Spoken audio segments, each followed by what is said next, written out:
आज की वीडियो में हम लाटविया के टूरिस्ट वीज़ा के बारे में बात करेंगे और टूरिस्ट वीज़ा में किन किन कारणों के करके आपकी रिफ्यूज़ल आ सकती है, इसके बारे में बात करेंगे। सब्सक्राइब कीजिए हमारे इस चैनल को और टूरिस्ट वीज़ा में आने वाले अपडेट्स के बारे में अप टू डेट रहिए। तो जहां तक बात की जाए आज के टाइम में रिफ्यूज़ल्स की, रिफ्यूज़ल रेट बहुत ज़्यादा पीक पे हैं और जैसे कि मैंने बताया 4 बारी अप्लाई करके 5 बारी अप्लाई करके भी लोग बैठे हैं जिनको कि समझ में नहीं आ रहा कि उनका रिफ्यूज़ क्यों हुआ है। तो सबसे बड़ी इसमें दिक्कत होती है रिक्वायरमेंट्स की। एक एम्बेसी की जो रिक्वायरमेंट है ना, वो ना तो आपको किसी साइट से मिलेगी और ना ही इसमें इलेबोरेट आपको एम्बेसी करेगी। चाहे उन्हें खुद फोन लगा लेना, चाहे आप वीएफएस को फोन लगा लेना, वो भी आपकी हेल्प नहीं करेंगे। और तीसरी चीज आती है यहाँ पे कंसल्टेंट्स। बहुत सारे कंसल्टेंट्स हैं, बहुत कुछ जानते होते हैं, वो आपको इसलिए नहीं बताते क्योंकि उस काम को करने में हो सकता है 2 मंथ या 3 मंथ या फिर 6 मंथ का टाइम जाए।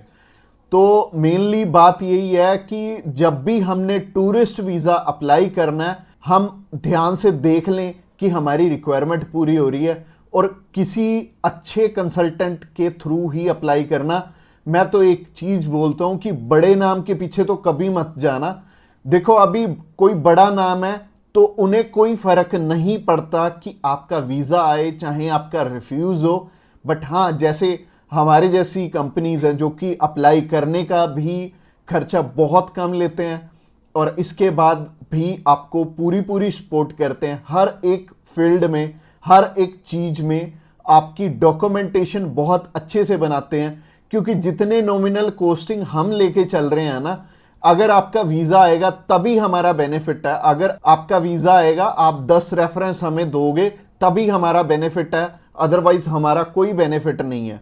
जो पर्सन आपसे ऑलरेडी 25,000 50,000 रुपए एडवांस में ले रहा है, उन्हें आपकी प्रोफाइल से कोई मतलब नहीं है। अच्छा, दूसरी तरह के कंसल्टेंट ये हैं कि जो हायर साइड पे 20-25,000 रुपए आपसे पहले भी लेते हैं और 10 लाख रुपए बाद में भी लेंगे। उन्हें भी आपकी प्रोफाइल से बहुत हद तक कोई मतलब नहीं है क्योंकि उन्होंने आपसे एडवांस ले लिया है और उन्हें यह फर्क नहीं पड़ता कि आपका वीजा आए या ना आए। वो अगर 10 केस अप्लाई करेंगे तो उसमें से एक वीजा तो वैसे ही आ जाता है, तो उनके 10 लाख रुपए तो वैसे ही बन गए। तो उन्होंने आपकी टेंशन क्यों लेनी है? तो सिंपल सी बात है, मैंने आपको अपना मोटिव बता दिया है कि हम रिक्वायरमेंट आपकी अच्छे से क्यों फुलफिल करवाते हैं जब भी आपने टूरिस्ट वीजा अप्लाई करना होता है। क्योंकि हमें आपसे बहुत कम पैसे मिलने हैं। अगर आपका वीजा नहीं आएगा, आपसे हमें रेफरेंस नहीं मिलेंगे, तो हमारा फायदा ही नहीं है इस काम में आने का। इसके अलावा पहला रीजन तो हो गया जो कि रिक्वायरमेंट के ऊपर है कि रिक्वायरमेंट अपनी बहुत अच्छे से समझ लेना और पूरी कर लेना, तभी वीजा अप्लाई करना। और दूसरा रीजन है कि आपके फाइनेंशियल डॉक्यूमेंट्स बहुत अच्छे से फुलफिल नहीं हुए होते। तो फाइनेंशियल डॉक्यूमेंट्स अगर अच्छे से पूरे नहीं होंगे तो एम्बेसी आपको वीजा, आप ही बताइए, कैसे देगी? उन्हें एक प्रॉपर प्रोफाइल चाहिए, उन्हें ऐसी प्रोफाइल चाहिए कि स्टेप बाय स्टेप आपके सारे डॉक्यूमेंट्स आपस में मैच कर रहे होने चाहिए। जैसे कि आपका जो ऑक्यूपेशन है, वहां से आपकी कितनी मंथली इनकम आ रही है और क्या वो उसी प्रोफेशन से इनकम आ रही है आपकी, और आपके फाइनेंशियल्स आपस में मैच कर रहे होने चाहिए, तभी आपका वीजा लगेगा।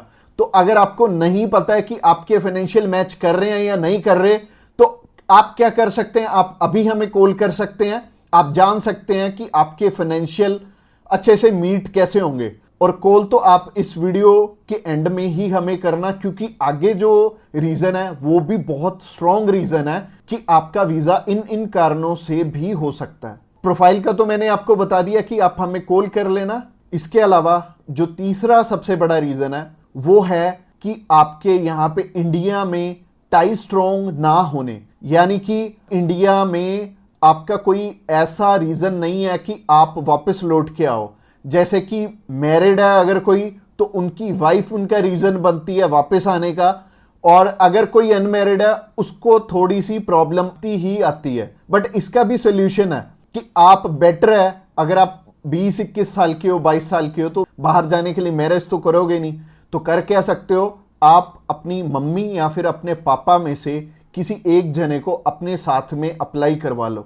इससे क्या होगा कि अगर मम्मी आपके साथ जा रही हैं, आपका नहीं है वापस आने का स्ट्रॉन्ग रीजन, बट उनका बन गया, तो उनके चक्कर में आपका भी वीजा आ जाने वाला है। तो आप कर क्या सकते हो, या फिर मम्मी या फिर पापा को अपने साथ में अप्लाई करवा लो, तो ज्यादा अच्छा रहेगा, आपका भी टाई स्ट्रॉन्ग हो जाएगा।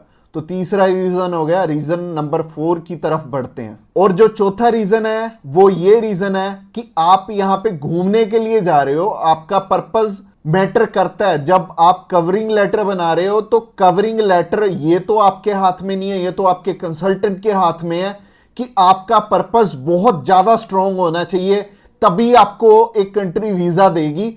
और वीजा उन्हीं को मिलेगा, लाखों लोग अप्लाई करते हैं जिनका की एक पर्पस होगा, जिनका एक कारण होगा बाहर जाने का। वीजा सिर्फ उन्हें ही मिलने वाला है जिनका एक रीजन बहुत ज्यादा स्ट्रांग होगा। तो रीजन बहुत ज्यादा आपका स्ट्रांग बनाएंगे अगर आप हमारे थ्रू अप्लाई करेंगे।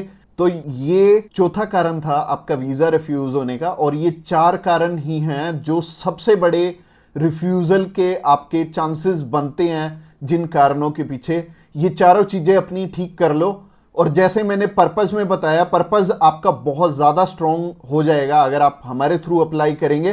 तो अगर आप हमारे थ्रू अप्लाई करना चाहते हैं, आप जानकारी लेना चाहते हैं कि आपके रिक्वायरमेंट पूरी है, क्या आपके फैमिली टाइज स्ट्रांग है, तो आप अभी हमें कॉल करके पता कर सकते हैं कि क्या आपकी रिक्वायरमेंट अच्छे से पूरी है, क्या आपके फाइनेंशियल डॉक्यूमेंट जो कि सबसे ज्यादा इंपॉर्टेंट है आपस में मैच कर रहे हैं।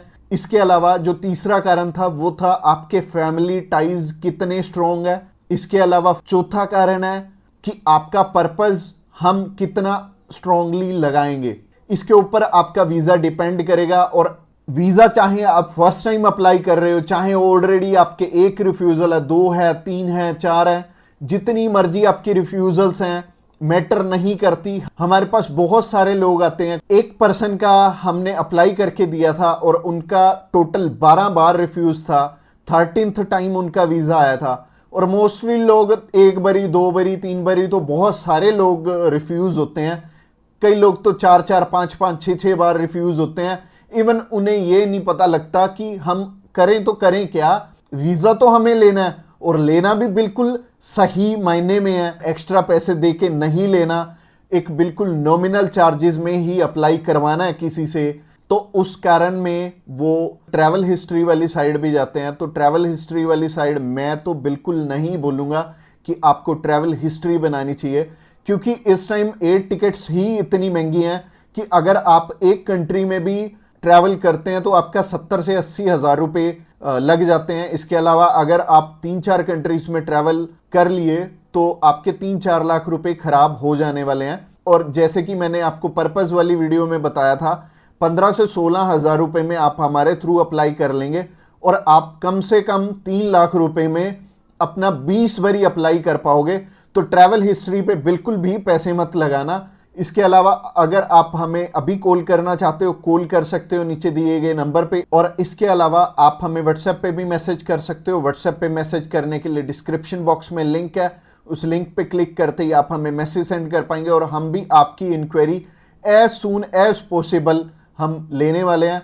और हमारी टीम्स ऑफ एक्सपर्ट्स हमेशा रेडी है, और वो सारे टीम मेंबर्स को पर्सनली मैंने ही ट्रेंड किया हुआ है, और आपकी हर एक ज़रूरत को वो समझेंगे और फिर उसी अकॉर्डिंग आपको गाइड करेंगे। और आपको बिल्कुल भी टेंशन नहीं लेनी, जब भी आपने वीज़ा अप्लाई करना है आप हमारे थ्रू ईजिली कर सकते हैं। अगली वीडियो हमारी सी टाइप के वीज़ा के ऊपर रहने वाली है कि सी कैटेगरी में बहुत सारे हमारे पास ऑप्शन होते हैं अलग अलग, जिनके थ्रू की वीज़ा अप्लाई करने में हमारा पर्पस बहुत स्ट्रॉन्ग हो जाता है।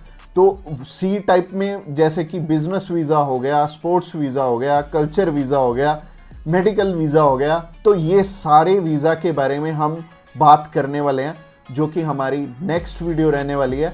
तो आपने क्या करना है, हमारी नेक्स्ट वीडियो को भी जरूर ध्यान से देखना। Thanks a lot for watching this video till the end, और मिलते हैं किसी बढ़िया सी वीडियो में नेक्स्ट टाइम।